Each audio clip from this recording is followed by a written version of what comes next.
Bryan and Brian, 8 of 39.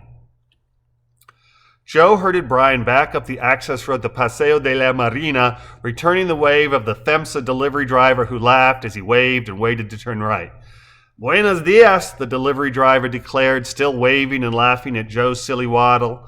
Te ves muy ocupado, he added after the pair had passed. And good morning to you, Joe hollered back with a reciprocating wave before gently tapping Brian's right shoulder to herd him left as they reached the Marina Avenue.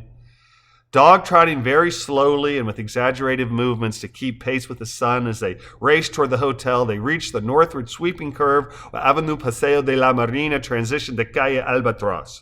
Here, Joe breathlessly declared, "Oh, you win, Brian. I'm out of breath. Let's wait here for Mama, okay?" "I win?" Brian asked his father, his face beaming with delight. "Yay, I win! I wait with Pobby," he added, patting his father's hand. Joe smiled at Brian, did a slow, anti-clockwise 440-degree circle of his surroundings, taking in the brightly lit, luxurious accommodations ahead and to his left, as well as the peeling, white-painted brick wall that stood to the north beyond the tiny, triangular, ornamental garden that lay at the intersection before stopping his rotation as his eyes fell upon his wife's approaching form. "Here comes Mama," he said to Brian. "Should we give her some flowers?" he asked, pointing to the knee-high border of pink flowers that ran between the avenue and the sidewalk for the 200 yards from the access road that led to the Pacific. "I give Mama flowers," Brian answered as he and Joe plucked a few of the abundant pink blossoms. The still struggling to rise sun cast Elizabeth in a lovely pink glow as its rays softly and indirectly illuminated from her rear and right. Joe genuflected, resting on his right knee as he brought his head close to his son's and watched his wife slowly saunter northwestward toward her husband and child. "You know, Brian, we are very, very lucky men. Your Mama is beautiful in all ways," he declared, his voice filled with awe and reverence. "I give Mama flowers?"